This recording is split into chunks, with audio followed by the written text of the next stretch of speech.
That was stated by Michael Saylor. And, he's a big Bitcoin guy, part of Strategy, which was also known as a MicroStrategy, which is a company that owns a whole lot of Bitcoin. And they basically create money out of thin air to buy finite asset known as Bitcoin. And how they do that is with stocks. So he came out this morning and talked about how the market has changed. And we know that every single year, the crypto markets change, the cycles change, human behavior changes, brand new technology is integrated. But I thought it was very interesting the post that he made about why this is happening. And after I explain that to you, I'm going to talk about how crypto is changing and also how that is impacting crypto because it looks like I want to say it was 12 different crypto companies that have officially shut down. And we're in a bear market. It very much feels like a bear market. Sentiment is off, and just everything feels completely different than how it felt in the past. And the reason why I say that is because I've been here since 2017. I've been here through multiple cycles. And a lot of times things really, really did feel hopeless. Very, very, very hopeless.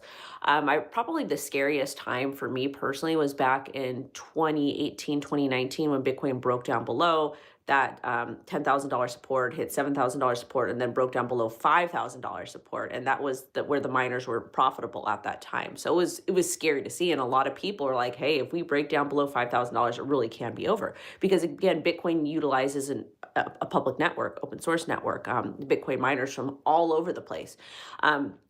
To essentially handle transactions because the miners, the computers are fighting, doing different types of calculations to get those transactions to go through so you can do whatever you want to do with your Bitcoin.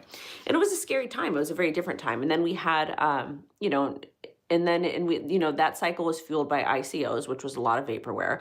Then in 2020 to 2022, we had NFTs and we had meme coins. Meme coins actually kicked that off, and then NFTs kind of were an extension of that.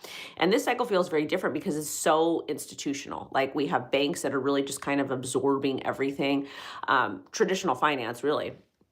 And what they're doing is we're seeing traditional finance basically absorb everything and then continue on the same predatory system, which is why I speak out often a lot about the accredited investor law. But anyways, I'm Wendy O. Welcome back to the O Show, everything crypto every day.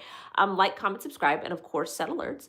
And we just talk about crypto on this channel, a little bit of politics here and there because that does kind of fuel the markets. Bitcoin is a hard asset, but more importantly, talk about like light tech and kind of what's happening. And as I've said before, I really think that the next cycle will be driven by AI, very intelligent people that are going to be building these really cool different AI things.